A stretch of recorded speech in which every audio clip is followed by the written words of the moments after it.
Me quedaron 20 minutos para la sesión de hoy. Tenemos que crear el link para que se unan los virtuales. Mientras, pues, esto pues, ya se está escuchando. Ah, sí, si quieres pegártelo ahí. Pero si tienes que se va a traer un Compañeros y compañeras, recordarles que ya se está creando el link para la nueva conexión, porque este se va a terminar. Ya no envía más al grupo de la escuela, para que se unan en un momento. Bueno, mientras tanto me voy presentando muy de rapidez. Bueno, ya lo comentaba hace un momento Camila. Yo soy Germán Camilo Hernández. También estando, digamos, en la juventud, en el colegio, en los procesos estudiantiles, sociales, eso ya hace muchos años. Y desde ahí siempre con la convicción y con el interés de poder generar y construir y aportar a los procesos organizativos en lo barrial, en la ciudad y por supuesto también con una visión y la convicción de la necesidad de una nueva visión en la construcción de nación y de país en Colombia. Soy politólogo de la Universidad Nacional. Tuve la posibilidad de estudiar en la universidad por entrar a la Nacional, que era una universidad pública, ¿sí? Yo pagaba 56.000 pesos de semestre. Si no hubiera sido en la universidad pública, no habría tenido posibilidad de estudiar en la universidad. Yo pasé en el Rosario, pasé en los Andes. Uno como ingenuo en su adolescencia, presenté a ver qué pasaba. No habría habido ninguna posibilidad de estudiar en ninguna de esas universidades. Entonces, completamente agradecido con la vida de haberme dado la posibilidad de entrar a la Nacional, de haber sido y de ser hijo de la universidad pública y de la educación pública del país, que se ha ganado, por supuesto, con luchas, con batallas, con desaparecidos, con muertos, ¿sí? Porque así son y han sido las disputas de lo político, y no solo en el país, en Latinoamérica y en el mundo, ¿sí? Posteriormente estudié una especialización en marketing político. Cuando salí de la universidad, en los últimos semestres, comencé a enrolarme mucho con la política electoral.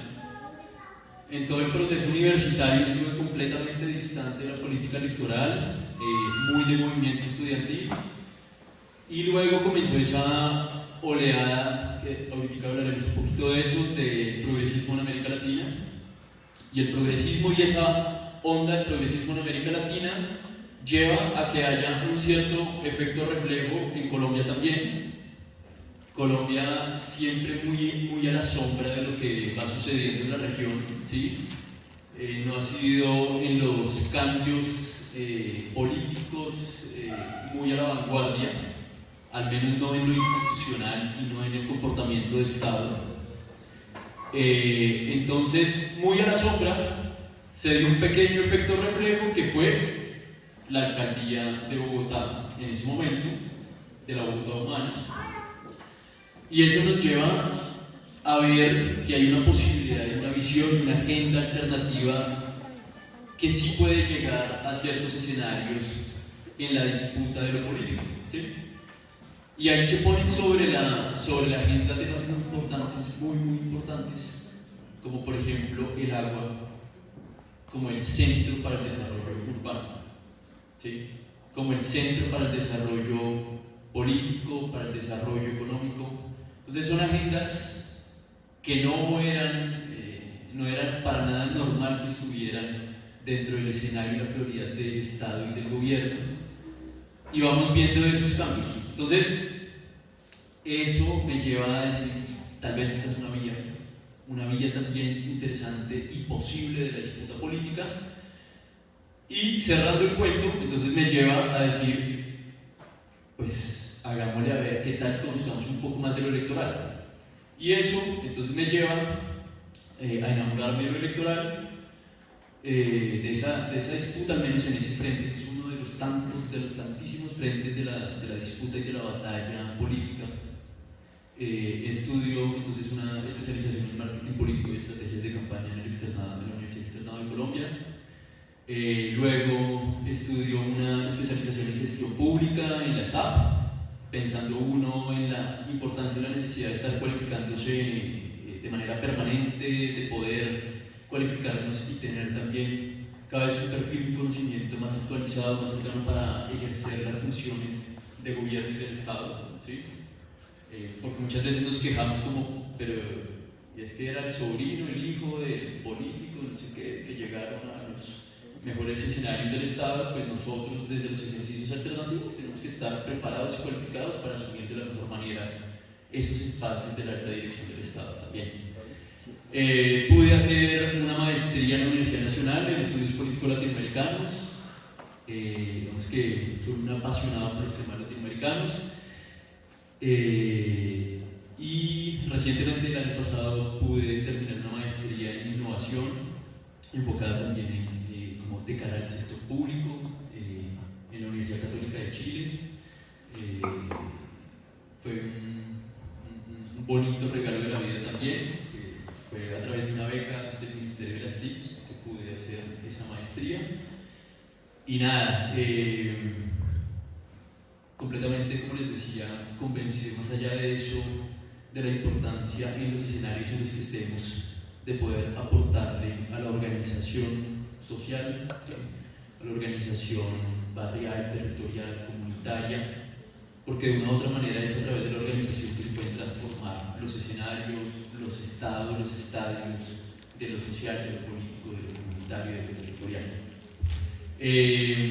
Bueno, he tenido la oportunidad de estar en diferentes entidades de orden distrital y nacional, y actualmente estoy en la Presidencia de la República, también conociendo mucho, haciendo una escuela ahí muy interesante y aportando y colocándole el corazón, porque hoy estamos en un escenario y un proyecto de transformación, de cambio. Pues hay que dejar la carne en el asador para que realmente en este poco tiempo que queda se pueda pues transformar en alguna medida, digamos, de manera estructural, pues todas esas historias y esas cargas que tenemos, pues dependientes de desigualdades, de brechas sociales en tantos territorios y con tantas comunidades del país. ¿Listo? ¿Ya estamos con el virtual? Bueno, entonces, ya teniendo los compañeros virtuales, entonces ahora sí entremos en materia. Voy a hablar así.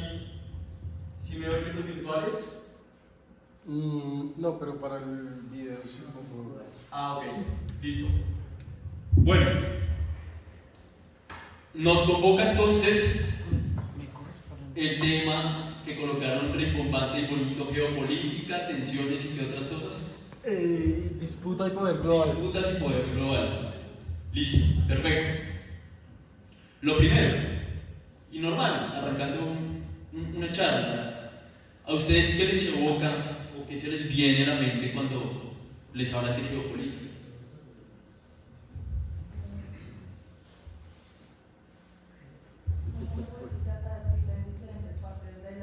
¿Cómo la política? Como la política está distribuida en diferentes partes del país, como debe ser dependiendo de las condiciones de la tierra, de distintas cosas. Súper, Dani, maravilloso. ¿Quién más? Don Esteban, colega, a ver. No, pues la geopolítica encierra muchas cosas, básicamente es como cooperación internacional en temas de economía, relaciones internacionales, relaciones diplomáticas, el tema consular, misiones diplomáticas, bueno, etcétera, cómo se manejan las relaciones entre países. ¿Alguien más? ¿Alguno más, chicos? ¿Alguien más? Y este man está que se habla, hasta que se habla. ¿No? Bueno, no pasa nada, ahorita, cuando quieran. Dana decía algo muy importante, ¿no? Y es cómo se distribuye la política, decías tú, y tiene que ver con... Pues con la tierra y cómo está, Ajá. cuánto con la tierra. Y de política, como de tierra y política histórica. Perfecto, perfecto, muy bien. Y por supuesto Esteban nos hablaba de otra línea, la cooperación, la diplomacia, las relaciones interestatales, muy importante. La geopolítica creo que ha sido muy descuidada y muy olvidada. De hecho, cuando yo pasé por las aulas de ciencia política, no me hablaron mucho de geopolítica, ¿saben? No hablaban mucho de eso.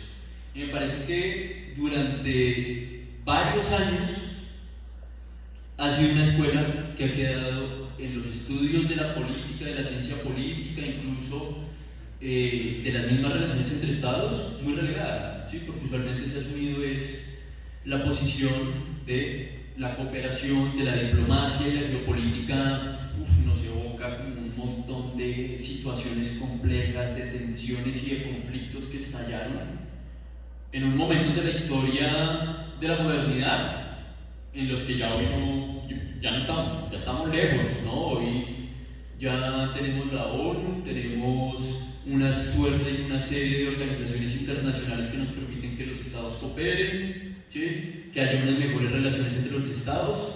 La geopolítica nos hablaba era más como de las guerras, de esos conflictos, eso quedó en el pasado. Pues bueno, yo creo que en el escenario de hoy sí que la geopolítica está al orden del día, ¿sí? Es hoy una de las cartas blancas sobre la mesa, completamente, sobre el concierto internacional, ¿sí? La geopolítica, como lo decía Dana, pues nos evoca a pensarnos, claro, la tierra, sí, por supuesto, pero cuando nosotros nos pensamos en el escenario internacional, en lo geopolítico, hay un cruce de un montón de variables, de factores y de componentes, ¿sí? Está lo geográfico, por supuesto, que es muy, muy importante. Leía, por ejemplo, un libro de un periodista que se llama Tim Marshall, y decía que en últimas, realmente conocer los estados se puede conocer sobre el terreno, ¿sí? Y entonces decía, viajando por Irak, por ejemplo, ni siquiera el régimen de Saddam Hussein en su momento, que fue un régimen bastante fuerte, digamos, muy militarista, de un ejercicio del poder muy de facto, ¿sí?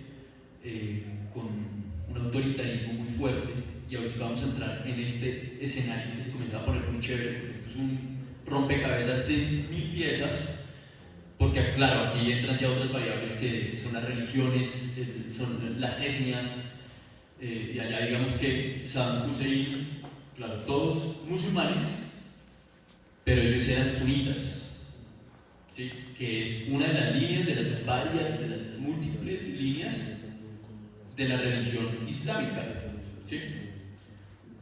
Y eran los chiitas los que no estaban en el poder. Entonces, la fuerza del Estado sobre los chiitas que no estaban en el poder era muy, muy grande, muy fuerte. Pero ni aún así él logró acabar a los chiitas. Y entonces decía Tim Marshall, y aquí entramos con otra variable, decía, pero avanza uno hacia el norte del país, oeste, y se comienza a cruzar con las montañas, y las montañas representan un límite a los dominios de Hussein. De las montañas para allá, la tierra es de los kurdos, y ni siquiera el régimen de Hussein ha podido cruzar las montañas ni someter a los kurdos. Esas son las tierras de los kurdos y no hay nada que hacer. Y quiere copar las montañas, quiere atravesarlas, y que los dominios de su régimen lleguen hasta allá. No pudo. Un límite geográfico muy importante, ¿sí? Entonces, cuando comenzamos a pensar en la geopolítica, esto es súper clave. Por ejemplo, vamos a otro escenario de la historia.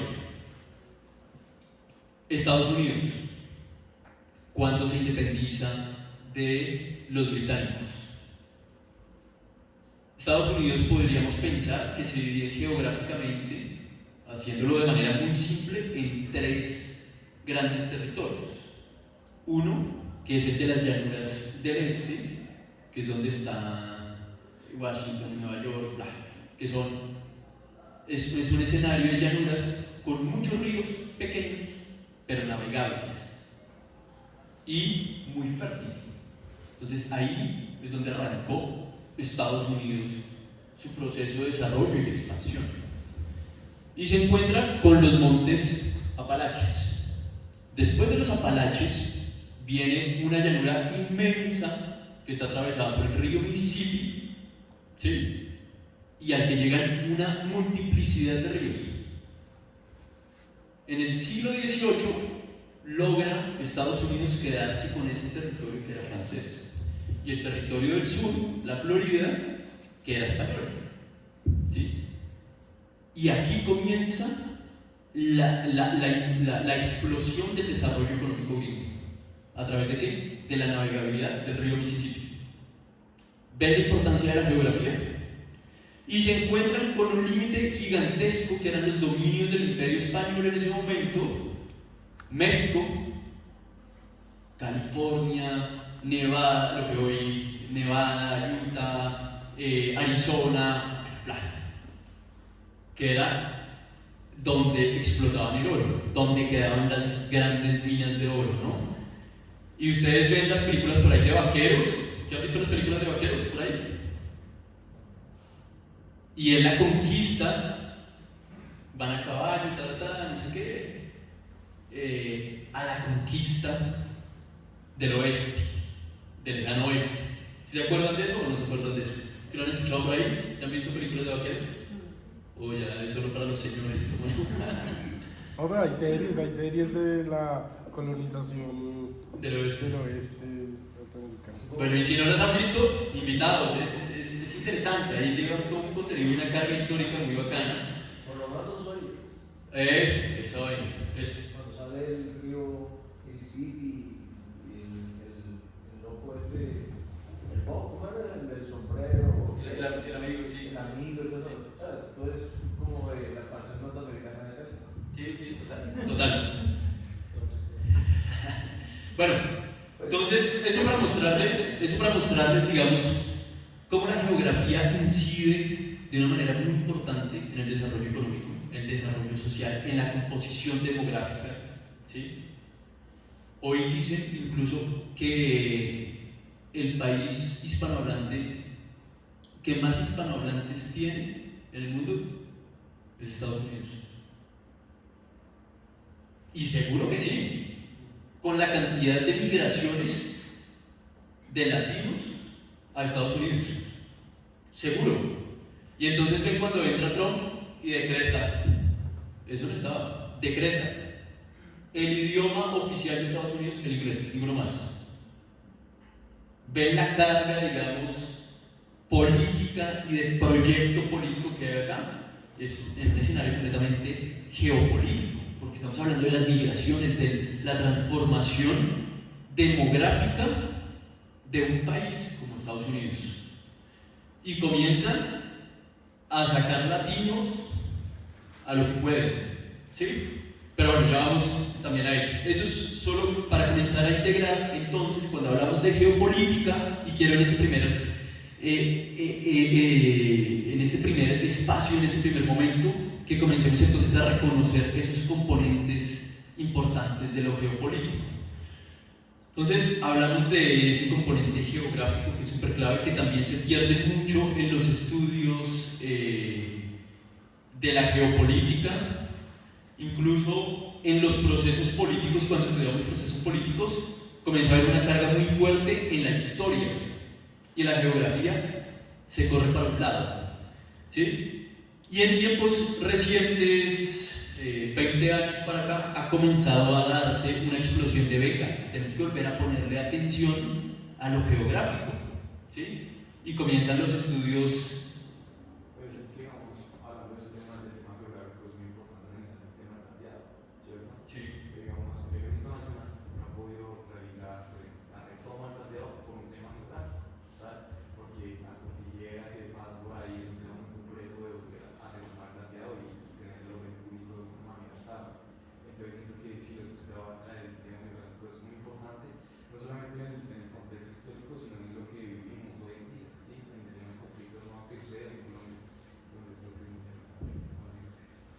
Gracias. Total, total. Porque aquí comenzamos a encontrar la conexión entre la geografía y la política, ¿sí? O sea, la geografía, de una u otra manera, sí o sí, está completamente cruzada y atravesada por la manera en cómo se pueden o no emplazar los poderes políticos en el territorio. Pero ya vamos allá. Dale. Una pregunta, porque últimamente pues se ha dicho que la geopolítica se ha ido apartando, se ha hecho más o menos de menos y se ha dado más paso a otros temas más importantes. Y el tema de la geopolítica me incluiría como tipo una situación que está pasando por allá en los llanos con temas de las guerrillas. Total. Ya vamos allá y ya les voy a explicar, ya vamos a llegar por qué se desplazó un poco del escenario de la conversa política, académica, la geopolítica, ¿sí? Y vamos a explicar o a lograr comprender, o eso espero, por qué en el Plateado, en los Llanos, en Arauca, en el Catatumbo, ¿sí? Este tipo de componente geográfico nos explica tanto. O sea que geopolítica también vendría siendo como lo que pasa en San Andrés, que se pelean por el mar, más o menos. Por supuesto, claro que sí. Entonces, la geopolítica, bueno, les voy a hablar entonces de otros de los componentes y ya encerramos y englobamos una comprensión que compartamos de la geopolítica, ¿vale? Entonces, hablábamos de lo geográfico, súper clave, y entonces de lo demográfico, y hablamos de lo demográfico un poco, ¿sí? Pero miremoslo, por ejemplo, aquí. Sabemos que en el siglo XIX, siglo XX, inicios del siglo XX, el mayor imperio en el mundo fue el imperio que logró conquistar los mares. ¿Cuál fue ese? Pamela, ¿cuál fue? ¿Cómo? Los españoles un poco antes, ¿sí? Y ya en el siglo XIX ¿Británico? ya estaban muy acabados, muy derrotados los ingleses. De hecho, hoy todavía existe la Comunidad de Naciones, la Commonwealth, y tiene 54 naciones distribuidas en todo el mundo, ¿sí? Pero bueno, vayamos a eso. Entonces el Imperio Británico tenía dominios en el Caribe, casi que todas las Antillas en el Caribe. Ahora, en el Caribe hay unas historias bellas de resistencia, pero bueno, luego hablamos de eso. Ahí sí, como lo planteaba incluso el presidente recientemente, que por eso hizo el viaje a Haití, ¿no? Porque Haití es la primera nación capaz de pelear contra un imperio, de hacerse sentir, hacerse valer y ganar su independencia, ¿sí? Y además está ahí cruzado también con el componente étnico, pero bueno. Pero volviendo al Imperio Británico, entonces tienen una cantidad de dominios en las Antillas, en Centroamérica. De hecho, Belice es lo que lograron de tierrita alinear los ingleses para que toda Centroamérica no fuera de los españoles y lograran tener, digamos, presencia en tierra también ellos. Pero bueno, seguimos y en... ¿Cómo? Sí, pues hay muchísimos, Jamaica, pero bueno. Y tienen dominios también en África. De hecho, Egipto estuvo bajo el dominio inglés, ¿sí? Y seguimos hacia Oriente y llegamos a la India. ¿Sí? Ustedes se acuerdan de Gandhi, han escuchado a Gandhi todos y todas, seguro, ¿sí? Dana, ¿sí? Sí, exacto, muy bien. Que era hindú.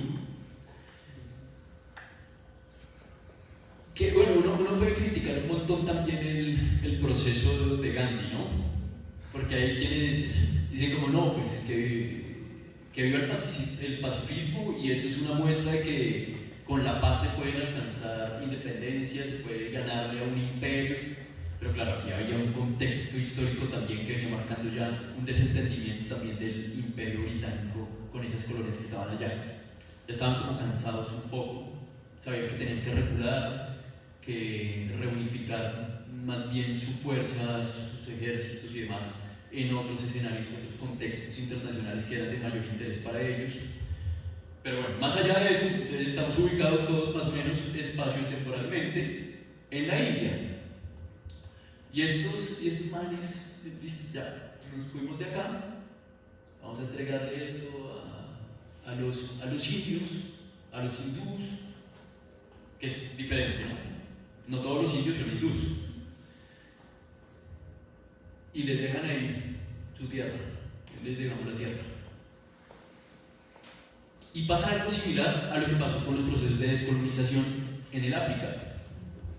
Decolonización y descolonización. Entonces trazaron sus líneas rectas, ¿sí? Con regla, sin importar la demografía, sin importar la geografía, ¿sí? Sin importar las religiones. Y entonces se comienza a armar un lío en la India porque están los musulmanes y los hindúes, pero ya no bajo el protectorado ni los dominios de los ingleses que ponían el orden, sino que ahí está su tierra y miren a ver cómo resuelven. Y de este proceso, un lío, cuentan las crónicas que hubo más de 2 millones de muertos luego de la salida de los británicos. Y 2 millones de muertos es que es la cuarta parte de Bogotá. O sea, es un pocote de gente, es un pocote de gente. Pero logran finalmente organizarse, reorganizarse, dividirse la tierra, y entonces de un lado queda, del lado occidental queda Pakistán. Pakistán no existía antes, eran las Indias, era la India. Entonces queda Pakistán y Pakistán oriental. Y ahí ¿quiénes se organizan? Los musulmanes. Y en la India, lo que hoy conocemos como la India, quedan los hindús. ¿Sí? Ahora, Pakistán, con Pakistán oriental, queda dividido y atravesado por la India. Y entonces son 2 territorios de un mismo país que comparten familias, que comparten religión, pero están separados el uno del otro. Y eso lleva un poco de líos políticos y finalmente Pakistán oriental se convierte en Bangladesh, lo que conocemos como Bangladesh, y bueno, ya es un estado, una ciudad aparte. Pero entonces, Pakistán, aquí vemos cómo esas cargas religiosas inciden un montón en la organización y la reorganización territorial, política, ¿sí? En la carga histórica de los pueblos. Y lo étnico, por supuesto, muchísimo más. Y entonces, por ejemplo, vamos a ver, metamos otra vez en el foco de Pakistán. Y entonces Pakistán está dividido, como todos los países, tiene subregiones o tiene regiones que se separan por lo geográfico o por el aspecto religioso o por el aspecto étnico.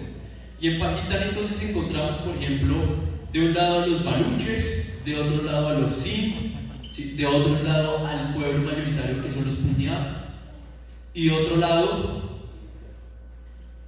a los pastunes. Y los pastunes en Pakistán son una familia pequeñita, son como el 5% más o menos del país, ¿sí? Aquí no tenemos ese tipo de cargas tan fuerte, ¿sí? Aquí sí ha habido unas luchas y unas disputas y reconocimientos y derechos adquiridos por la lucha de los pueblos indígenas, de los pueblos de las comunidades negras, ¿sí? Que además son muy heterogéneas entre ellas, que a veces pensamos que los indígenas, sí, todos son iguales. No, hay una multiplicidad de comunidades y de pueblos, pero digamos que aquí no hemos visto de manera tan fuerte cómo eso se expresa en el poder político. Porque aquí cuando hablamos de estos países estamos hablando ya de procesos secesionistas, de desintegración territorial. Pero bueno, entonces, volviendo, los pashtunes son como el 5% más o menos de Pakistán y están pegados a Afganistán. Los pashtunes sí son mayoría en Afganistán. De hecho, los talibanes salen de esa gran familia. ¿Sí? ¿Y por qué los pashtunes son muy importantes en Pakistán?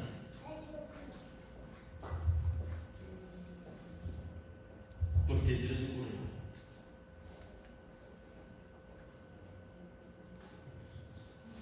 Justamente porque con su vecino, Afganistán, comparten este pueblo y en el vecino sí es muy, muy importante. Porque es el pueblo mayoritario y es un pueblo armado. Y un pueblo que a hoy se hizo con el dominio y el control político y territorial de Afganistán. Pero además, porque los pakistaníes tienen una guerra casada con los indios. No con los hindúes, sino con los indios. Y Afganistán es ahí como a ver quién la saca a bailar. ¿Sí? La bella de la fiesta, a ver quién la saca a bailar, porque puede militar y políticamente desequilibrar esa disputa política y militar que hay entre India y Pakistán. Entonces ven como, por ejemplo, una familia que es el 5%, una familia étnica que es el 5% de Pakistán, termina siendo muy importante. ¿Sí?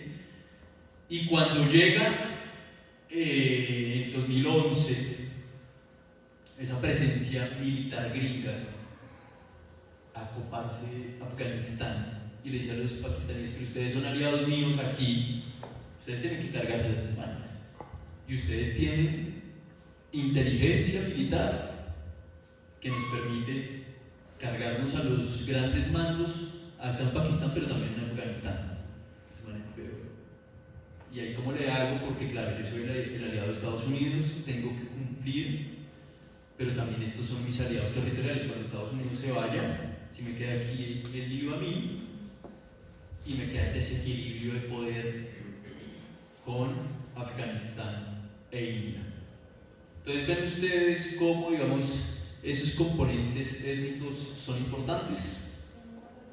Sí, dale. ¿Qué tanta fuerza, qué tanta influencia tiene la parte religiosa también de las culturas para incluso llegar a hacer rupturas o incluso guerras entre países o entre estados? Muchísimo, toda. Si quieres ya vamos a otro ejemplo para que lo veamos. Dime. Para responder la pregunta de otra manera, porque es muy importante, la guerra que está vigente en Israel y Palestina es por eso, por las religiones, porque hay pueblos que siguen su religión y digamos estos pueblos que son el pueblo judío y el pueblo, no me acuerdo bien cuál es la de Palestina, pero estos dos pueblos, según sus doctrinas, la tierra que están disputando es la tierra prometida. Y en cierta manera ambos tendrían razón porque ambos han sido pueblos perseguidos y ahí, pero pues, o sea, aquí nos metimos en una tormenta, pero quiero llegar allá porque me parece que uno de los focos de análisis también de este ejercicio que estamos haciendo antes de llegar a Colombia puede ser el caso de Palestina, ¿sí? El caso palestino, la cuestión palestina, que creo que además, creo que es una responsabilidad también de todos aquí, una responsabilidad histórica, que nos metamos y echemos un poquito de cuento con eso. Pues sí, es una cultura ahora, o sea, los principios de, no sé, o sea, como que creamos en casa, es una forma totalmente diferente de ver el mundo como, no sé, lo ve él, ¿sí? Entonces, si era siempre nosotros, ¿cómo será entre países? Por eso yo creo que hay tantos conflictos, aún así hay instituciones intentan mitigar ese tipo de conflictos. Entonces, no sé, los sistemas sociales, todo por eso. Sí, total. Miren, dos ejemplos más de esa zona que ustedes conocen Risk, el juego de estrategia Risk. Sí. Uno se pone a jugar Risk. ¿Sí? Sí, fue como en nuestra Pero generación, cada- yo creo. Vamos a reunirnos para jugar. Total. acompañadores. El Risk es bacán. Es un juego, digamos, como simple, ¿sí? Como que hay un punto en el que ya como que no se avanza más en la complejidad del juego, sino que se vuelve como un parqués. Pero el arranque del juego es muy bueno. Y lo que es el boicot. Aquí hay una tensión política. Y Pero palestino. usted ve en el Risk, curiosamente, que el Medio Oriente es el territorio más disputado. Todo el tiempo está cambiando el Medio Oriente. Pero es que yo también siento que a la discusión deberíamos ver el hecho de que la cultura es una excusa para el poder económico. ¿Sí? ¿Por qué? Yo siento que geopolíticamente hablando, por ejemplo, en el caso del conflicto Israel-Palestina, es por temas de cultura, lo pongo entre comillas, y de territorio. Pero ¿dónde está el interés económico de que Estados Unidos quiera que Israel gane el territorio de Palestina, especialmente la franja de Gaza? Un factor muy importante que la franja de Gaza se encontraban hace unos cuantos años, pero de modo reciente, uno de los mayores, ¿cómo se dice? Gasoductos, bueno, tiene una reserva de gas impresionante. Entonces, ¿cuál es la excusa? No, que es un conflicto por las tradiciones, que el pueblo de Israel ocupa de Palestina. Claro, estamos en el pueblo de Israel, no hay nada de disfrutar sobre el pueblo de Palestina. Pero la excusa realmente es el recurso económico. Estados Unidos quiere realmente el apoyo de Israel no el apoyo, quiere apoyar a Israel para que ocupe ese territorio simplemente por el tema así. Pero es como también el tema de geopolíticamente hablando. Más allá de lo político, si se quiere intervenir en eso es por la reserva de petróleo. Entonces yo siempre he dicho que esos conflictos geopolíticos, el tema de la cultura ya es una excusa, sino que realmente la principal fuente es el tema económico. Pues digamos, otro punto importante a abarcar sería el ejemplo que pusiste tú del tema de San Andrés. Eso no solamente es, no, es que San Andrés está más cercano a mi país o está más cercano allá, sino que eso tiene que ver con un beneficio de lo que tiene su suelo, ¿cierto? Todo lo que hay debajo del mar. Eso es un beneficio económico que le traería el tema de San Andrés, más que todo luego al tema pues, económico, ¿sí? Cada país. Eso es un punto importante. Es más allá de un conflicto, sino beneficios que le traería eso a su país. Está poniendo bueno esto. ¿Sí? Sí, yo también concuerdo con lo que dijo mi compañero sobre que todo ese tema de conflictos, intervenciones es por tema económico, porque hoy en día, por ejemplo, países como Estados Unidos, como las organizaciones mundiales quieren intervenir en Venezuela, que pues dicen que es un tema que por dictadura, pero lo hacen es por el tema de los recursos que tienen ahí. Porque si fuera por derechos humanos, ¿por qué no intervienen países como Afganistán, países como que viven Siria, por ejemplo, que también es un país que está dictatorialmente? ¿Por qué no lo intervienen? ¿Por qué los organismos internacionales no se meten ahí? Pero sí se meten en Venezuela, por el tema económico, por Sus recursos. Los recursos, sí. Sodana, Jaime y Camila. Pues de lo que estaban hablando ellos dos, perdón, no me acuerdo. Pues es que también pues, me puse a pensar por ejemplo, la conquista de América. Pues que técnicamente nosotros ya tenemos acá nuestras propias religiones, etnias, pero que llegaron los españoles y todo con una excusa de expandir el cristianismo dependiendo con sus reyes, debido a que en ese momento pues sabíamos que la iglesia, que el clero tenía un poder muy grande, que literalmente era simplemente debajo de la realeza, pero también era pregunta, o sea, simplemente es realmente por el cristianismo o solo por el oro que actualmente creo que sería en oro, actualmente sería 50.000 millones de euros, ya que se ha hecho más o menos el cálculo, pero eso sería técnicamente, ya sea también por lo económico, bajado por la excusa del cristianismo, el cual era una mano muy pesada, con un metal muy que se necesitaba mucho, pero que simplemente se podía usar fácilmente para atacar a los demás. Camila, que dale la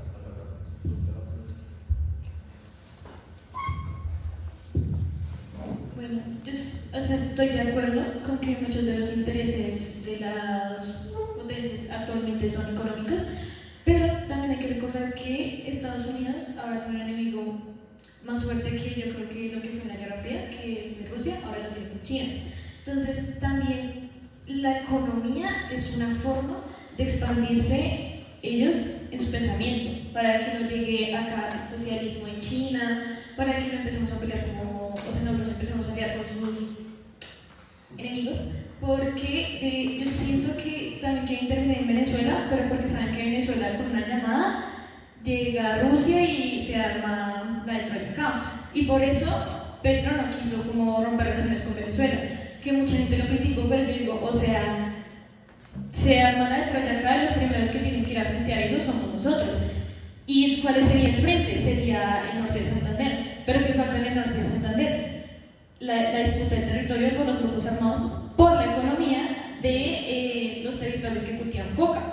O sea, es muy complicado, pero son intereses políticos y económicos que siento que se han dejado un poco aparte por el simple hecho de los derechos humanos. Pero si de verdad importan los derechos humanos, las empresas estarían enjuiciadas hoy en la ONU, porque las empresas grandes hoy cometen más crímenes contra sus trabajadores que incluso algunos estados. ¿Todavía hay gente hablando?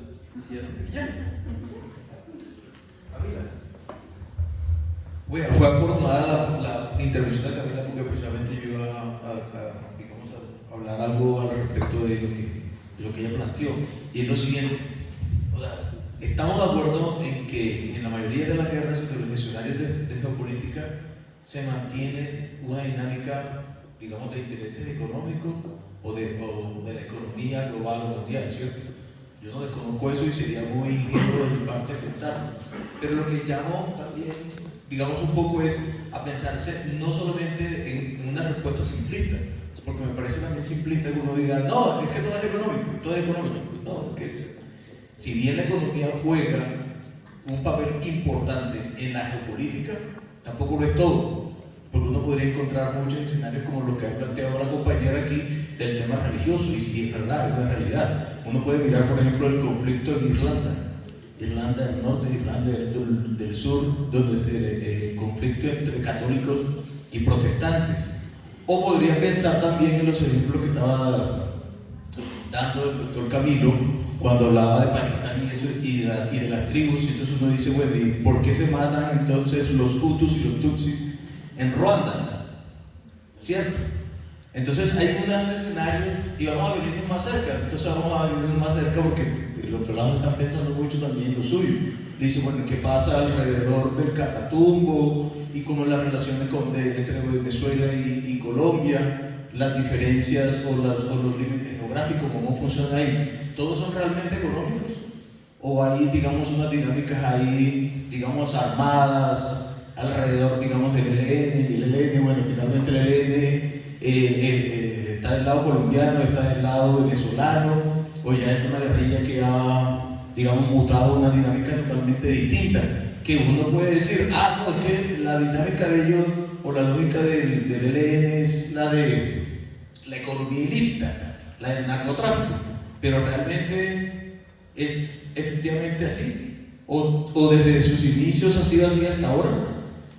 Entonces hay que hacer, digamos, un análisis un poquito más sesudo, y si bien hay que mirar el tema económico, pero también hay que mirar unas dinámicas ahí mucho más complejas, ¿cierto? Que giran alrededor, sin desconocer lo económico, pero pues que también lo religioso, lo político, e incluso los campesinos, los movimientos indígenas, los afros, todo eso hace parte de una dinámica que puede generar en una conflictividad, o no necesariamente conflictividad, pero también puede generar espacios de pacificación alrededor de otras dinámicas digamos, donde se respete más las autonomías territoriales, ¿sí? Entonces, un poco es, digamos, yo sé que nosotros en la universidad lo vivimos mucho. En la universidad era muy fuerte el discurso de, digamos, a una línea del discurso de que todo es económico y todo es económico. Y yo creo que, pensándolo bien,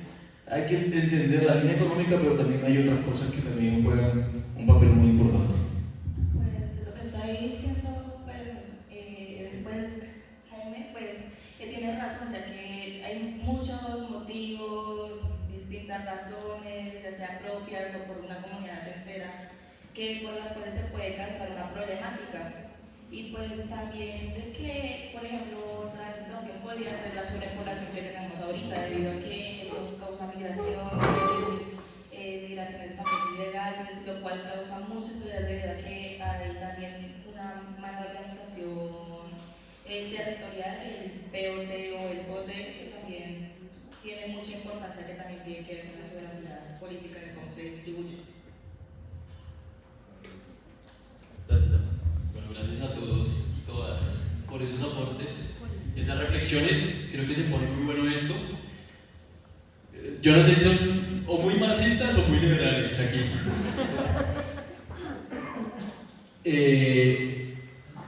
Y sin duda, o sea, por supuesto que sí, por supuesto que el componente económico es crucial, es súper clave, ¿sí? O sea, efectivamente, cuando vamos a hablar de la geopolítica, incluso hay una línea de la geopolítica, que es la geoestrategia, y que lleva a pensarse la relevancia y la importancia de los recursos naturales, ¿sí? De la riqueza, del desarrollo y la construcción de riqueza, para poder fortalecer los intereses políticos y las capacidades de poder de los estados, ¿sí? Incluso, no todos son recursos. Fíjense ustedes, por ejemplo, la nueva ruta de la seda de China. Es la construcción de infraestructuras, de instalaciones, de capacidades para el comercio, ¿sí? No son recursos como tal, pero sí son capacidades para la distribución y el comercio de recursos y de materias transformadas, o sea, de productos. Por supuesto que lo económico es muy importante, pero volvamos a algo que planteaban Dana y Jaime, porque llevamos a lo económico también, y es terminando, digamos, estos otros componentes. Bueno, incluso hablemos un momentico de cómo leer estas realidades, ¿no? Y es esta serie de componentes que nosotros vamos hablando, que de una u otra manera conforman un análisis de lo geopolítico, y volvemos. Entonces, lo demográfico, lo étnico, lo religioso, y ahorita vamos a lo económico, lo leemos de diferentes maneras. Entonces puede ser colocando el acento en lo económico, y entonces ahí nos estamos alineando en los estudios de las relaciones internacionales, mi doctor Esteban, que usted sabrá más de eso, con el liberalismo o con la escuela marxista, que dicen como, básicamente, es la construcción de riqueza y la cooperación para la construcción de riqueza en el escenario internacional, lo que le importa a los estados. Entonces, ahí estamos con el liberalismo, ¿sí? La cooperación, diplomacia, la construcción de la ONU y organismos multilaterales que nos permitan tener un escenario internacional donde nos entendamos todos, una paz perpetua a lo Kant, y nos hacemos pasito, todos crecemos, nos desarrollamos, aunque sabemos que el desarrollo es desigual, pero no importa. O la perspectiva económica venga, pues que toda esta vaina está atravesada por una división internacional del trabajo, donde efectivamente el desarrollo, ese tipo de desarrollo, le da a unos más y a otros menos.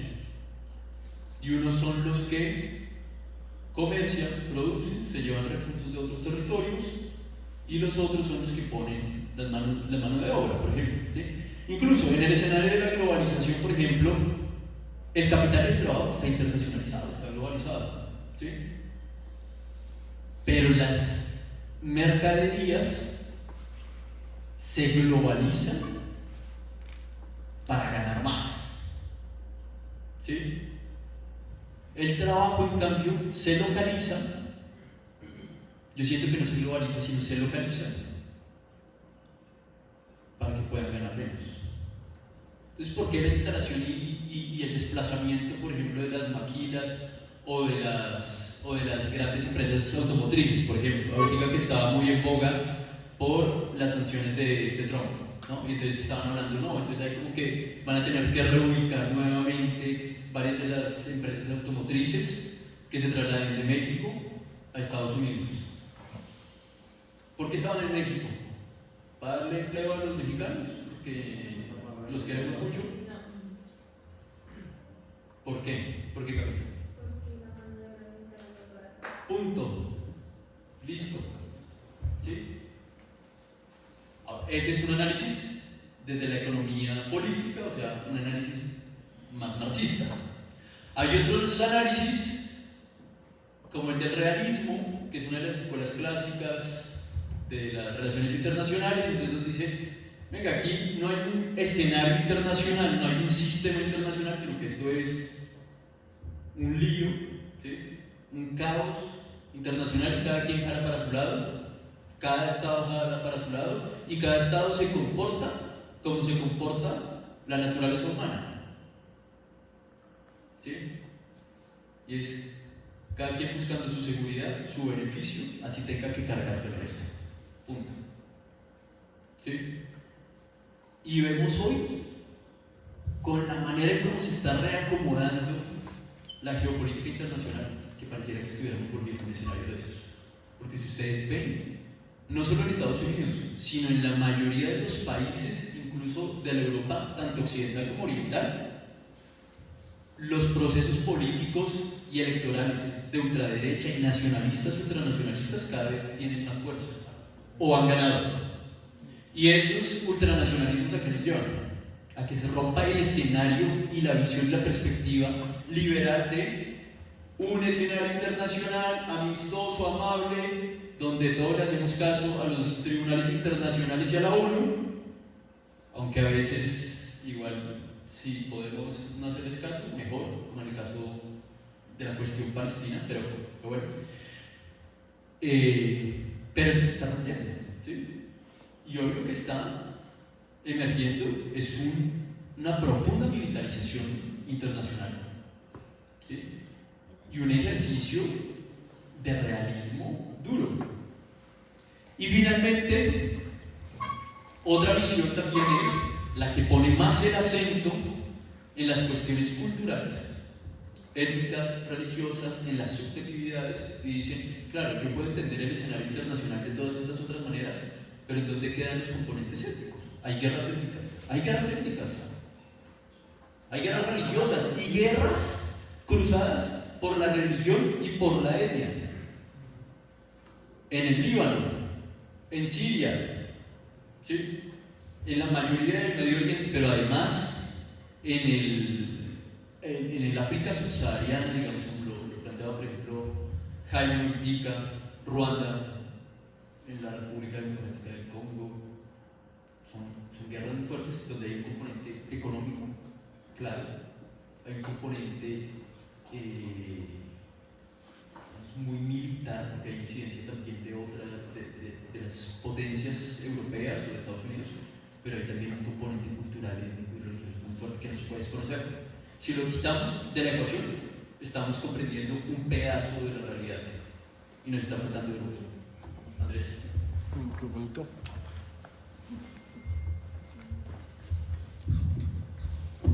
Gracias. Como dos o tres aportes también, compañeros y compañeras, y es un componente muy importante que permite entender la geopolítica, sin duda es la historia, ¿sí? Al final, si por ejemplo, si vamos a hablar del tema palestino-israelí, pues no es la guerra y la masacre actual, ¿sí? Sino que venimos en un ejercicio de confrontación y de ocupación desde 1948. Y eso tiene que ver incluso, con la creación de la Organización de Naciones Unidas. Es decir, la realidad política de Palestina la entendemos también mirando hoy hacia atrás. Eso me parece importante para todos los componentes de la geopolítica. Dos, un tema, y es, a mí me parece que hay un componente importante en la perspectiva de la geopolítica, y es que incluso hoy, más que en otros momentos, va más allá de los estados, ¿sí? Y empiezan, digamos, a jugar, digamos, actores no necesariamente estatales que van configurando el ejercicio geopolítico. Voy a poner solo un ejemplo. Wagner, en Rusia, no sé si lo hemos escuchado, ¿sí? Que es una empresa de mercenarios, ¿sí? Un ejército privado que contrata, ¿cierto?, con estados para desarrollar labores militares. Y eso existe, existen muchas otras, pero Wagner hoy está, digamos, en el centro por el tema, por su intervención en África, pero también en el conflicto con Ucrania, y Wagner es un actor privado, ¿cierto?, modelando la dinámica geopolítica. Y ahí me meto incluso con el tema de Elon Musk, y es lo siguiente, y es, miren que como actor privado, hoy en un estado, pero como actor privado la relevancia que tiene, y abriendo otro escenario de la geopolítica hoy que me parece muy interesante, que va a ser en adelante un componente fundamental, que es el tema de la geopolítica planetaria o interplanetaria, que seguramente será algo con lo que tengamos que empezar a lidiar de manera mucho más regular en adelante. Eso, Camila. Iba a decir lo de ese incluso el Wagner estuvo con ganas de meterse en Venezuela. Claro, él se estaba ofreciendo para sacar a Maduro, mejor dicho, a plomo. Pero no, digamos, volviendo, digamos, a lo que estaba planteando Camilo, y vamos a poner esto mucho más sabroso, es, digamos, por qué está sucediendo ese escenario que tú planteas, no solamente en Estados Unidos, sino en Europa, donde quedan, digamos, estos actores no estatales, como son, digamos, las plataformas de internet que generan comercio a nivel mundial y que no tienen ningún tipo de regulación ni de control. El Temu, el Amazon, digamos, el ejercicio político que hace Elon Musk con Twitter, ahora X, en Europa para, digamos, fortalecer la ultraderecha alemana, francesa, italiana. Entonces, digamos, cada vez el escenario entran actores no estatales, actores de estos megamillonarios o multimillonarios, no sé cómo que le dicen ahora, la nueva burguesía multimillonaria que se volvieron muy poderosos a partir de redes sociales y que, digamos, y que aplastan a cualquier estado y se imponen. Digamos, es claro que en el triunfo de Donald Trump en Estados Unidos la participación de Twitter fue fundamental, y eso mismo están haciendo en Alemania, en Francia, en Italia, y que seguramente están posicionando muy fuerte un discurso nacionalista, que era lo que planteaba Camilo, un discurso nacionalista, incluso algunos lo han llamado fascista o neofascista. Entonces, ¿cómo funcionaría ese tema ahí?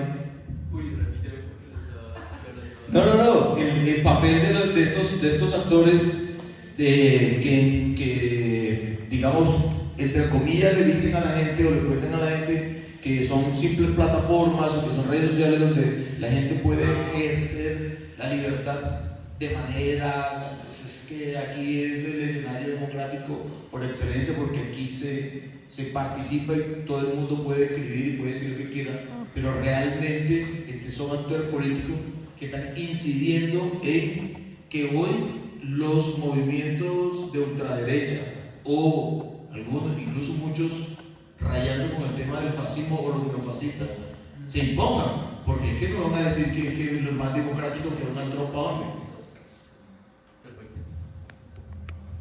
Pues sinceramente no tengo una duda de que pues no es por hacer literatura, pero prácticamente de lo que yo entendí, pues no puede haber un punto medio como igualdad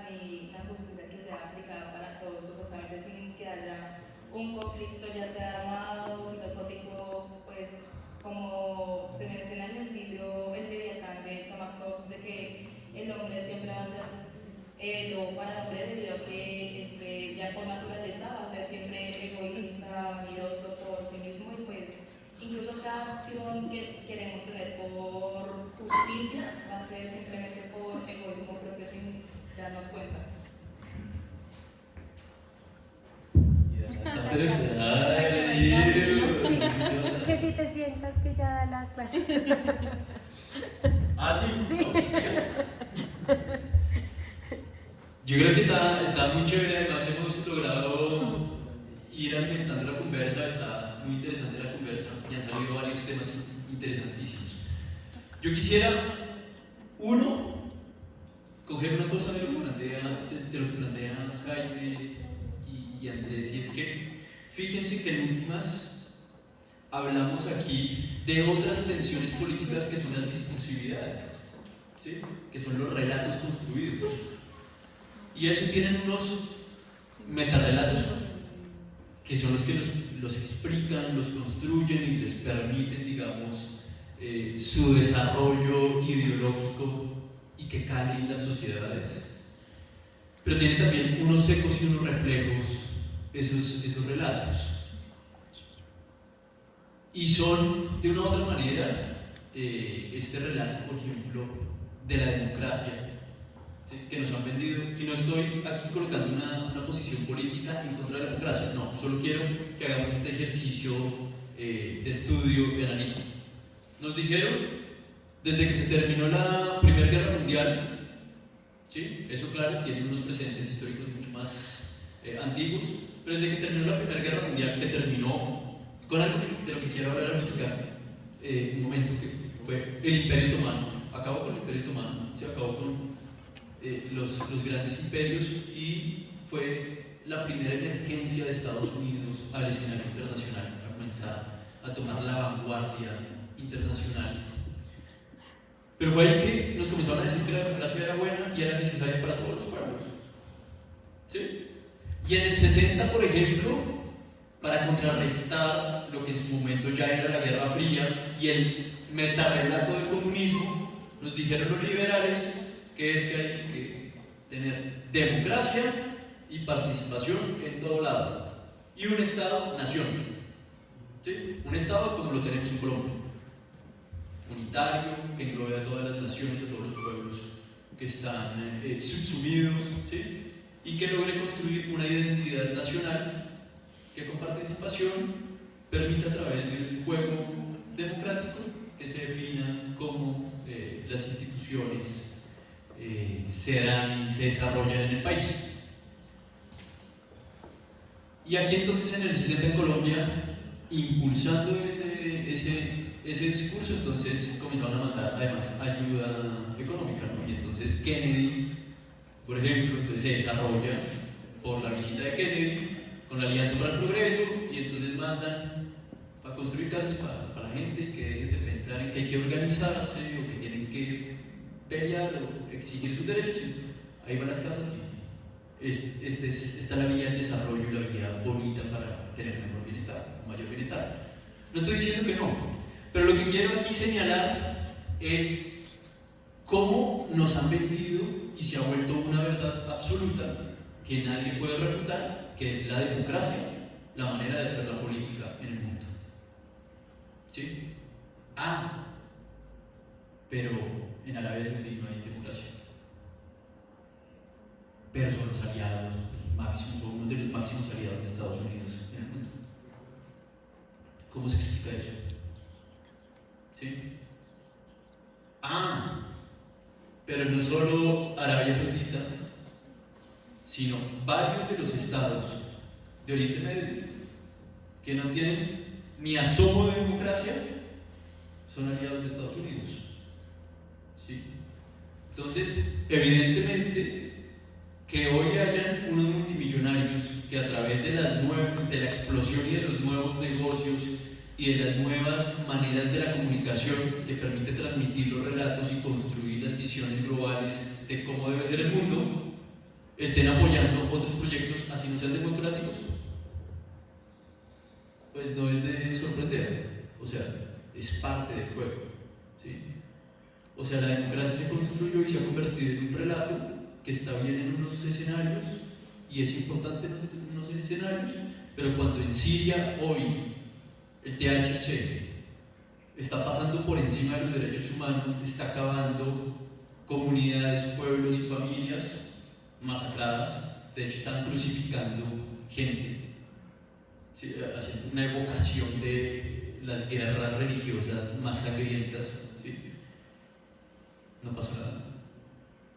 Después de 2 semanas de que eso venía sucediendo en Siria, apenas convocaron un Consejo de Seguridad de la ONU para tocar el tema y tocarlo tangencialmente, porque ahí no hay nada de fondo. Pero hubiera sido otro régimen, otro país, era la excusa para intervenir militarmente. Pero acá no conviene, porque los sirios, como estaban organizados antes, estaban era del lado ruso y eran los que le permitían a Rusia tener el único puerto y la única salida a un mar cálido, a un mar de aguas cálidas y al Mediterráneo, porque Rusia, por su emplazamiento geográfico, solo tiene salida a aguas frías, aguas congeladas. De hecho, si ustedes ven la historia rusa, siempre ha sido de buscar la salida a tierras cálidas. Hoy solo tiene la salida a través del puerto de Siria, que le rompieron la salida y la conexión territorial a Rusia, porque Siria ya no está con Assad, con Bashar al-Assad, sino que ahora lo tienen las filiales del Estado Islámico. Y aquí ya el Estado Islámico no es el problema. ¿Ven? Podemos convivir con el Estado Islámico porque acá geopolíticamente sí no funciona, ¿sí? Entonces le rompieron esa salida y solo tienen la base y el puerto sobre la costa mediterránea de Siria, pero tienen rota la conexión territorial de los rusos. Igual le rompieron la conexión territorial al régimen iraní, porque estaba Irán, Irak, porque después de la salida de los gringos, Irak es chiita en su mayoría. ¿Se acuerdan que hablábamos que Irak con Saddam Hussein era islámica pero sunita y perseguía a los chiitas? Acá cambia y cambió el régimen y ahora es chiita, y entonces está aliada es con Irán. Y entonces era la conexión territorial Irán, Irak, Siria, Líbano, y ahí rompieron también esa conexión.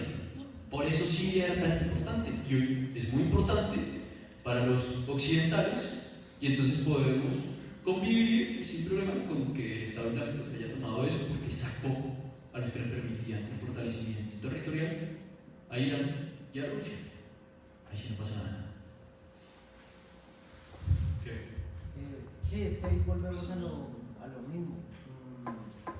El interés de Estados Unidos como tal no es el derechos humanos, sino el tema económico, porque ahí volvemos. Pasa lo que está pasando en Siria, que están matando a mucha gente, que están matando a muchos civiles, y Estados Unidos no se pronuncia sobre ese tema. Estados Unidos, los organismos internacionales, lo mismo que Afganistán. ¿Cuándo fue? Bueno, vi un video de una periodista que le hizo una pregunta a Trump sobre ¿usted qué va a hacer con Afganistán? O sea, ¿qué medidas va a tomar ahí? ¿Cómo va a ayudar al país?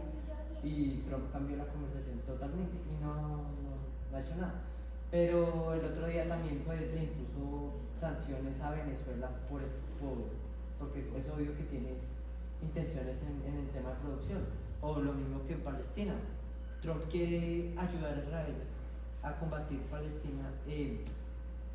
Lo que quiere Trump es coger a Palestina y convertirlo en un centro turístico, porque quiere apropiarse de eso, usarlo como comercio. Entonces pues ahí está claro que Estados Unidos no les interesa el tema económico, en el tema...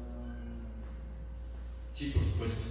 Pero fíjense, una vez más, claro, de este lado usted puede tener una comprensión muy económica del fenómeno, pero no todo se entiende de esa manera, ¿sí? Los gringos, por ejemplo, se apoyan en Medio Oriente de conflictos internos que hay allá y los explotan para sacar el provecho económico. Pero usted, ¿cómo explica el conflicto que hay en el territorio, por ejemplo? Puede ser económico, puede en algunos casos explicarse así, pero no en todos, ¿sí? Por ejemplo, en el Líbano hay un conflicto entre chiitas, entre sunitas, pero también entre cristianos. Allá hay cristianos, y son los cristianos que quedaron. De hecho, el Líbano era francés, y cuando salen los franceses le dejan el país a los cristianos. De hecho, los que tienen el gobierno, han mantenido el gobierno en el Líbano, han sido cristianos, y son la minoría étnica y religiosa en el Líbano. Entonces usted allá el conflicto lo explica porque en últimas el Líbano, el gobierno y el ejército en el Líbano no tienen mayor incidencia. Allá hay fuerzas de paz de la ONU, que son las que tienen incidencia, y Hezbollah, que es de los chiitas y tiene un ejército más potente y más poderoso que el ejército del Líbano, que el ejército nacional. Entonces, ¿usted cómo explica eso? No necesariamente por un tema económico. Claro que Estados Unidos saca provecho o Israel saca provecho económico porque tienen intereses geoestratégicos de tener mayor presencia en el territorio, en la región y demás, sí, pero el conflicto interno no lo puedo explicar así, ¿sí? Pero bueno, yo quiero entonces, a propósito de esa discursividad de la democracia y esa discursividad en últimas que nos lleva a nosotros a pensar, ahí sí como el fin de la historia, como nada, aquí todo el relato es liberal, la democracia es lo único que tenemos, la modernidad y la época contemporánea y la Europa occidental es lo único que hay, la única vía y no hay ninguna otra alternativa. Pues yo creo que hoy sí o sí estamos viviendo y presenciando una transformación y una ruptura en el orden mundial, ¿sí? Para un lado o para el otro. Yo no sé si hoy vaya a ser mucho más militarista y las instituciones vayan a quedar completamente relegadas de aquí a unos años y vayamos a entrar un poco en ese escenario tenso, de altísimo conflicto, caliente, digamos, previo a las guerras pasadas. Si es que ustedes ven hoy, todos los países que se consideran una potencia comenzaron a aumentar el gasto militar. Necesitamos más producción, más desarrollo militar. Y se están reorganizando los bloques militares. ¿Sí? Entonces, eso puede ser una apuesta, pero también hay hoy un escenario en el que hay alternativas económicas, por ejemplo, e incluso países que dicen que no vamos a utilizar más el dólar como la moneda de cambio. No más. Y están los BRICS, por ejemplo, que ustedes ven los BRICS más y incluso ustedes ven países que no son tan afines, pero que tienen un común, y es decir, pensemos en un mundo más multipolar, ¿sí? Una economía un poco diferente a el acuerdo de Bretton Woods y a la hegemonía económica estadounidense, ¿sí? Y entonces está Brasil, China, Sudáfrica, ¿sí? Rusia, ¿cómo? India, que es muy potente y que India, por ejemplo, tiene unos rayos y unas diferencias gigantescas con China, pero están todos pensándose un tema común y es, venga, viremos hacia una alternativa económica. Y entonces, hablando de estos relatos y demás, nosotros hoy seguimos alimentando y seguimos pensando como no, pues la hegemonía de Estados Unidos, el grueso de la economía gira en torno a Occidente, al hemisferio occidental, pero incluso no es tan así. Uno ve, por ejemplo, el foro de Shanghái y mueve como el 30% del PIB mundial. Y ahí no está Estados Unidos, ni están los países occidentales. Los occidentales hoy está, por ejemplo, uno dice, pero aquí ¿qué le pasó a estos manes con la historia? Está Japón, ¿no? O sea, por ejemplo, los británicos, los que acabaron la historia japonesa, y después en la Segunda Guerra Mundial los gringos les pasaron 2 bombas atómicas por encima y están ahí juiciosos, alineados. Pero bueno, en fin, más allá de eso, hacen parte de Occidente Y si uno ve, por supuesto, Occidente es fuerte, sigue teniendo el centro y pivotando la economía mundial, pero no es el único polo hoy. ¿Sí? Y entonces esto nace en últimas, y quería mostrarles al principio, porque la conversa se nos puede dar de otra manera, esta manera de pensarnos el mapa. Y no es solo ver el mapa diferente, sino es pensarnos el relato y la manera como concebimos las relaciones internacionales y la geopolítica de manera diferente. Y es que Dussel, que es uno de los postcoloniales latinoamericanistas, ¿sí?, nos dice, de hecho, es que todo el ejercicio y la construcción de la hegemonía desde la narrativa y el relato y la historia eurocéntrica nos lo han contado viendo el mapa de otra manera, y todo eso ha desencadenado en un relato distinto. Y es que la historia universal ha girado en torno a Europa. Pero venga, Europa no solo geográficamente chiquitica, sino que fue a tener una emergencia después del siglo XVII.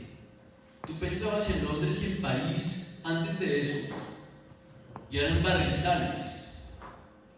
De hecho, uno lo ve en las historias y en las películas de la Edad Media. Uno ve a Londres, a París, lleno de ratas, eran chozas y barrizales.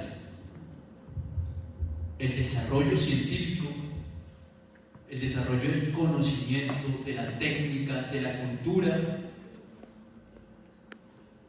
por lo menos de 7000 años antes de Cristo hasta 1600,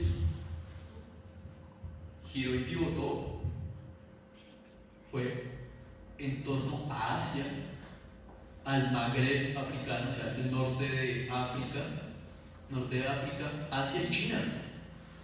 ¿En dónde se desarrollaron las matemáticas? En Arabia. Los indios aportaron al álgebra, ¿sí? Desarrollaron la pólvora.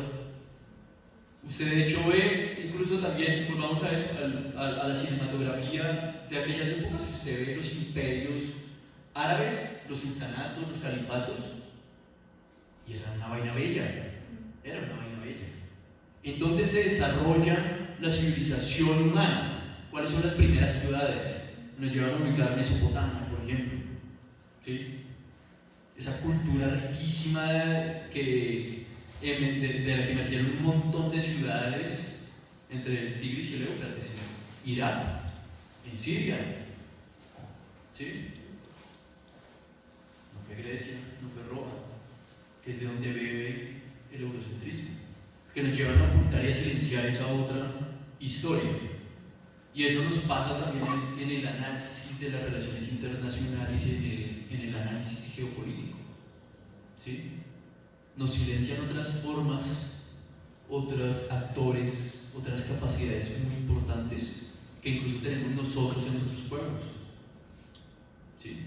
Y yo creo que hoy sí o sí los pueblos latinoamericanos no solo están ganando una posición en el mundo, sino que están llamados a seguir haciéndolo, ¿sí? Nosotros tenemos unas capacidades, por ejemplo, de organización. Los compañeros de los pueblos indígenas, por ejemplo, de las comunidades afro, tienen unas capacidades impresionantes en el proceso organizativo, en la administración de los territorios, ¿sí? Entonces acá nosotros comenzamos a entrar ya en otro escenario, que es el escenario también que yo creo que hay una geopolítica agraria, una geopolítica rural, una geopolítica urbana, ¿sí?, que comienzan a ser también escenarios de disputa política por debajo de esa geopolítica global, pero que incide, que son importantes. Y se comienza a tensar y a romper la geopolítica global desde la discursividad y desde los relatos, pero también desde la organización y desde las maneras diferentes de construir nuestros territorios. Porque en últimas, lo decía Dana cuando comenzamos a hablar de la geopolítica, pues hablamos de la tierra, hablamos de la geografía, ¿sí? Y cómo la geografía entonces se cruza para construir poder político. Venga, los compañeros del CRIC tiene una construcción de poder político en los territorios maravillosa. Incluso el año pasado el gobierno nacional reconoció el sistema de salud propio del CRIC. ¿Sí? Le reconoció como autoridades económicas y ambientales para su territorio. ¿Sí? Ahí estamos transformando la manera en cómo producimos y construimos el territorio. Hoy se dice, venga, y el lío del Catatumbo, ¿cómo lo resolvemos? Que es no solo una, sino al menos dos estructuras y grupos armados fortalecidos que históricamente han estado en el territorio y que han logrado incluso compenetrarse con la misma población, con la población rural. O sea, es que a veces, y esto tampoco es una apología, sino es en el ejercicio, digamos, de que lo analicemos, a veces decimos, los grupos armados en el territorio son unos monstruos, y resulta que muchas veces los grupos armados están conformados por la misma gente. Por eso no los pueden desestructurar tan fácil. Además de la geografía, y de las geografías, ¿sí? Cuando uno va al Catatumbo,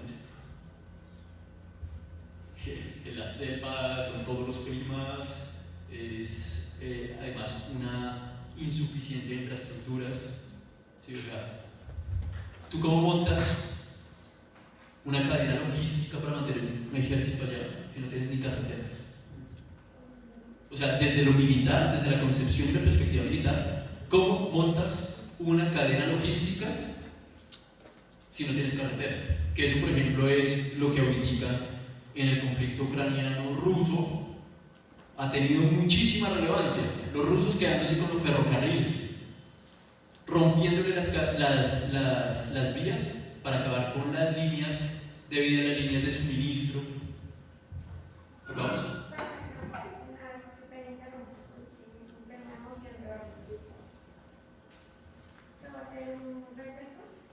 ¿Ya vamos a acabar? Porque tiene que ya la...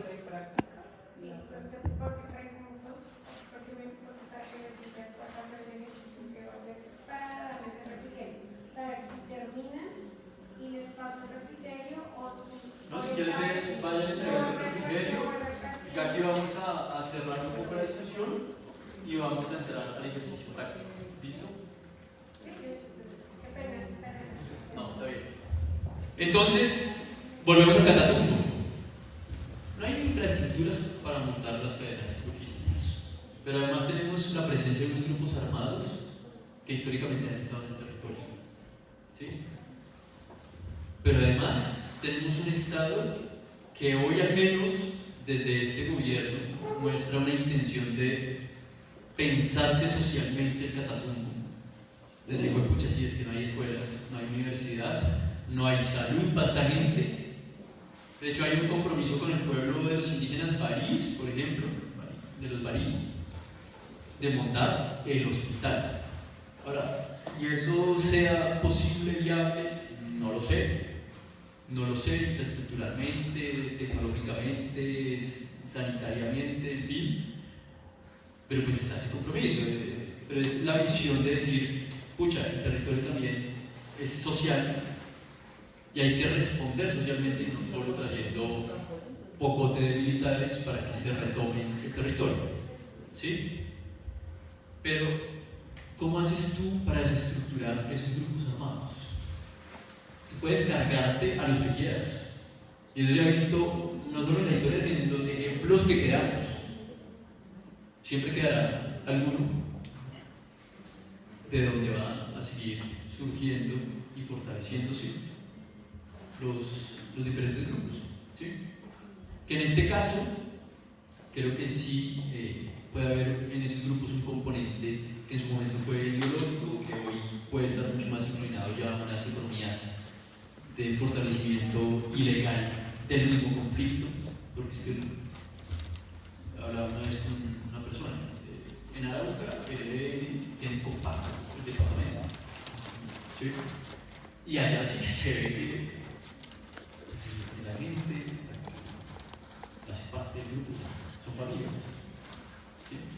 Y además por eso es tan difícil desestructurar, porque ¿quién va a sopear a su hijo? ¿O a su papá? No va a pasar, no va a pasar. Y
buenísimo la pregunta.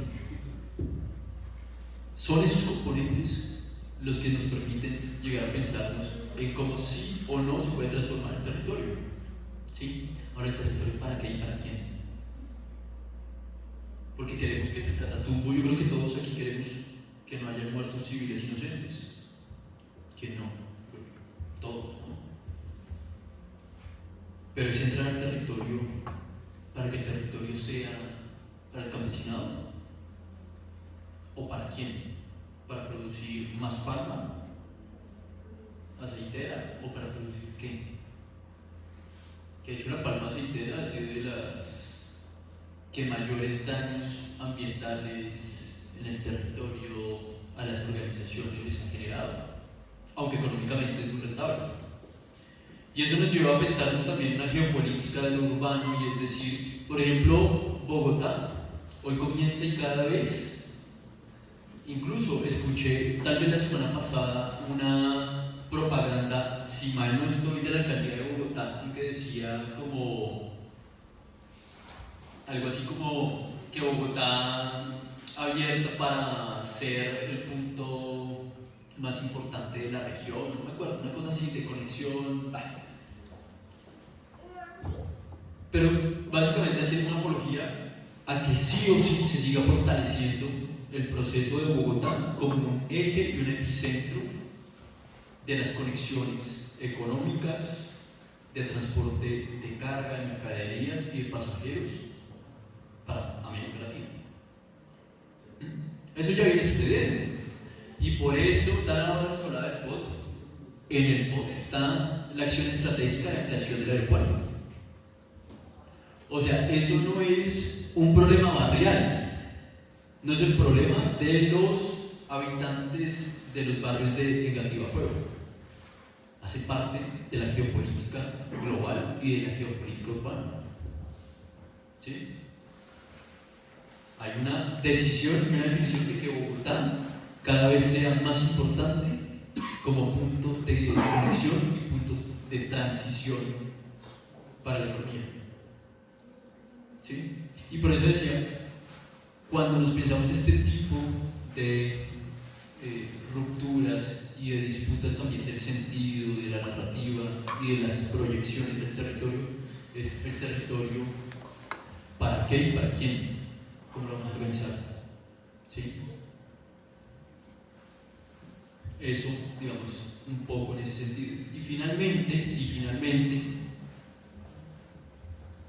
el tema hídrico, el tema del agua, el tema del ciclo vital. Creo que esto sí que es más geopolítico que cualquier otra cosa, porque también, de hecho ahora lo decíamos, ¿no? Pues cuando hablamos de la geopolítica, estamos hablando de los recursos, estamos hablando de la economía, estamos hablando de la vida. Y el agua, hoy sí que cada vez se convierte más en un recurso vital, siempre ha sido vital, ¿sí? Pero tal vez no tan escaso como hoy día. Hay geografías globales donde ha sido siempre escaso. donde ha habido otro relacionamiento con el recurso hídrico. Por ejemplo, ustedes ven, hablábamos de Estados Unidos, que en Estados Unidos el desarrollo económico giró en torno al Mississippi y por supuesto a los ferrocarriles que conectaron de este a oeste, ¿sí? Y transversal los ríos navegables. En África, que tiene muchísimos ríos, no hay conexión, no hay comercio, no hay contacto con los ríos, porque son ríos muy rocosos y llenos de cataratas. No permiten el comercio, el desarrollo de la economía. En Colombia, nosotros hemos tenido dos ríos que atraviesan el país, que solo en épocas coloniales fueron muy explotados para el desarrollo económico y el comercio. Hoy día, más bien poco, son más bien cloacas del resto del país, a medida que van acercándose a su desembocadura. Pero nunca habíamos tenido una situación tan crítica con el recurso hídrico. Y está en la agenda porque lo vivimos en Bogotá, ¿no? Porque si no fuera en Bogotá, ¿qué le importa? Es porque es en Bogotá que hoy sí nos importa, decimos, bueno, esta vaina hay que ponerla en la agenda pública y hay que buscarle soluciones a esto, ¿sí? Pero sin duda, la Organización Meteorológica Mundial, afiliada a la ONU, sacó un informe ahora en octubre del año pasado que el 2023 fue el año más seco en 30 años. Y ahorita, ya corrido el 2025, han dicho que el 2024 fue más seco aún. Y sabemos que eso es una tendencia que va a seguir ahondándose, ¿sí? Y que responde a la economía global, por supuesto, a una economía que se sigue pensando muy capitalista, que se sigue pensando en sacar de la tierra, que dos elementos que permiten que el capital se desarrolle: la naturaleza y el ser humano.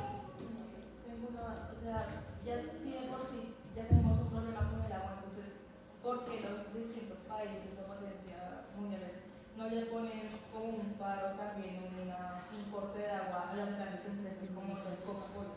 Porque no les importa. Porque claro. Porque es negocio. Por eso les estoy hablando.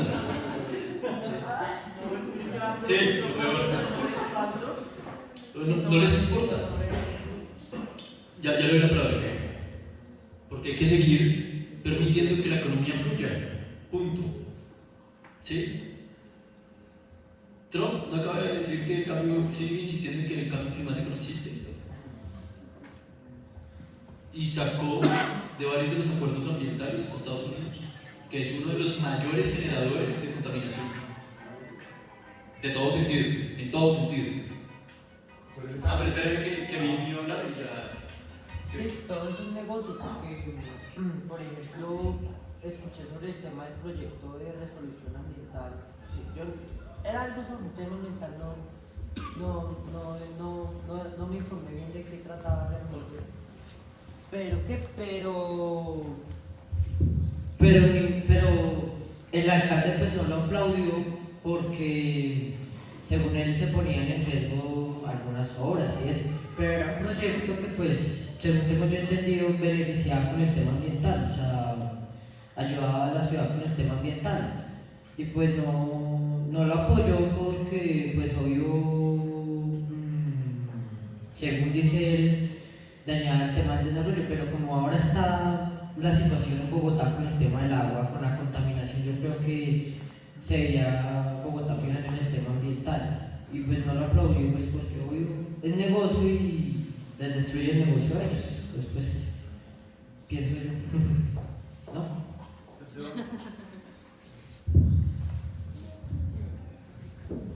Sí, también es cuestión de orden política, ¿no? Todo puede ser un equilibrio en la política. Lo que pasa actualmente aquí en Latinoamérica, esa voluntad política se ve pues empañada por la corrupción, porque más allá de que sea un negocio, claro está, de Coca-Cola y los estados, bueno, no necesariamente se tiene que interrumpir el negocio, sino que se pueden buscar alternativas normativas de gestión hídrica, como lo hace Japón, como lo hace Singapur, que sí tiene una voluntad política, que no hay corrupción, en donde casi el 100%, y creo que Singapur sí es el 100% del agua que utilizan es agua tratada de agua de lluvias. Bogotá es una ciudad que llueve, no sé cuánto, pero pues llueve mucho, o sea, prácticamente todos los días. Es cuestión de voluntad política, listo, que si Galán no quiere quedar, Galán no, ni siquiera, o sea, porque eso es dependiendo del alcalde de turno, que si el Estado colombiano no quiere nada, no quiere ganar, no quiere acabar con el negocio económico, con Postobón, con Coca-Cola, pues entonces invierten en un acueducto que recolecta agua de lluvias, que las trate hacia Bogotá, deja de depender de los embalses, y el negocio económico sigue su fluctuación como está hasta hoy en día. Y es que es preocupante, ni siquiera deberíamos llegar a acuerdos de embalse con agua de lluvia, porque Colombia posee una gran parte de humedales. Digamos, somos productores de agua.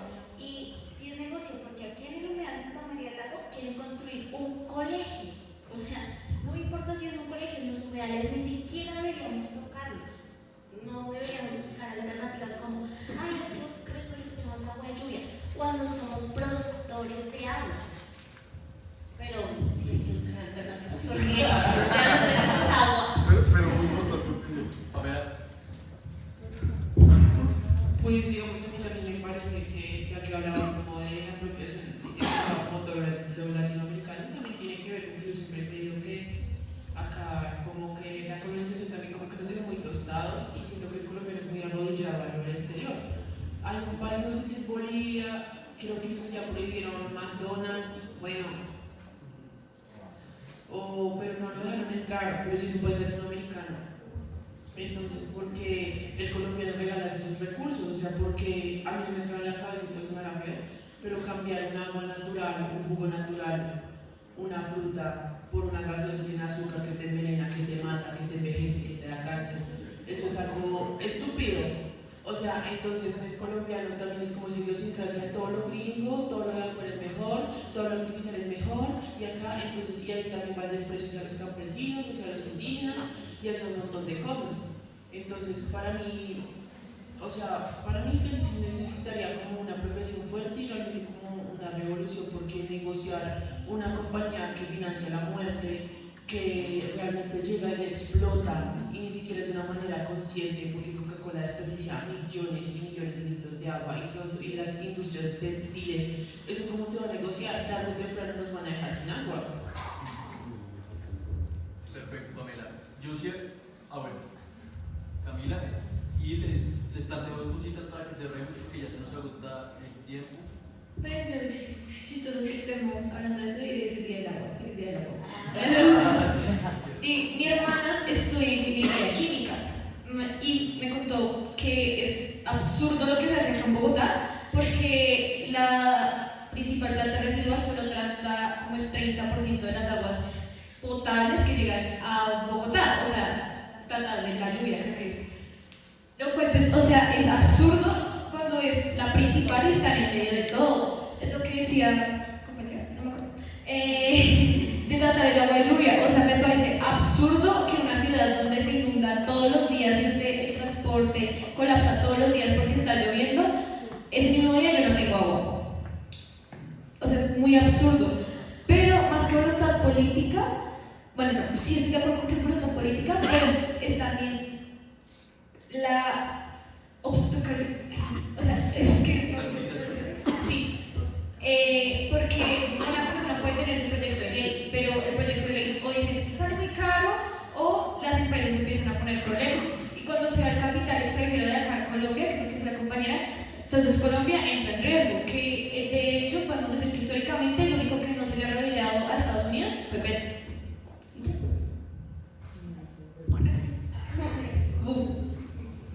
Perfecto. De hecho, ojalá fuera el 30% de las aguas lluvias. No. Acá en Bogotá son las petardas que tratan el agua y tratan las aguas residuales que desembocan en el río Bogotá, las aguas contaminadas, ¿sí? Y la del salitre trata el 30% de lo que le llega.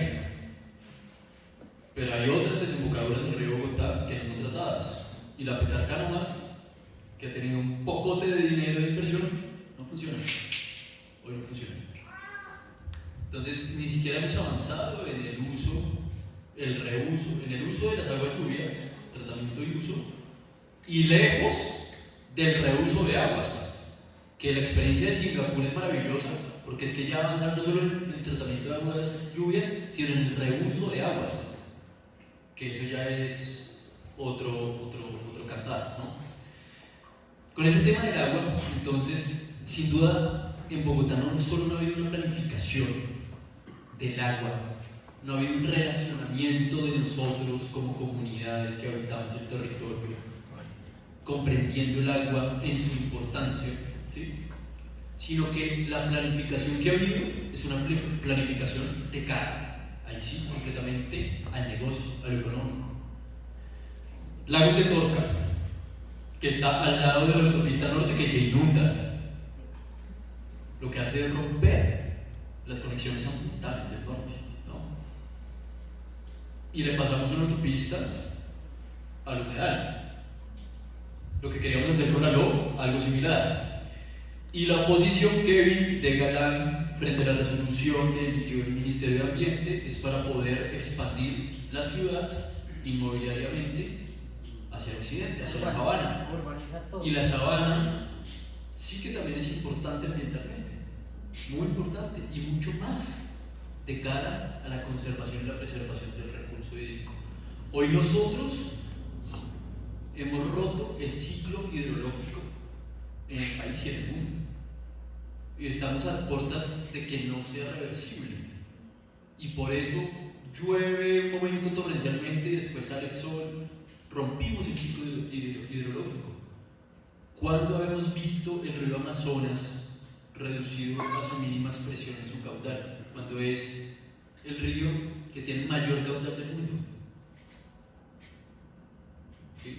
Entonces esta es una invitación a que en serio en todos nuestros ejercicios organizativos, políticos, y sé que muchos y muchas acá estarán en escenarios de gobierno, en escenarios de decisión, pensemos geográficamente, pensemos geopolíticamente y decidamos si lo haremos es para la militarización o para la paz, para el mercado o para el agua y la preservación de la vida. Listo, ahora pasemos a nuestro ejercicio práctico.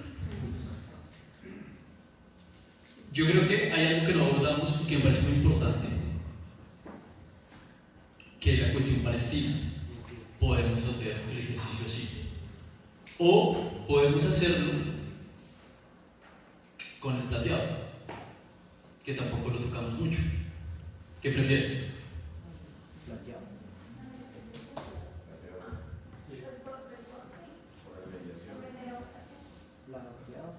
Bueno, aquí sí que somos amantes de lo electoral. Voten por el plateado. ¿Quién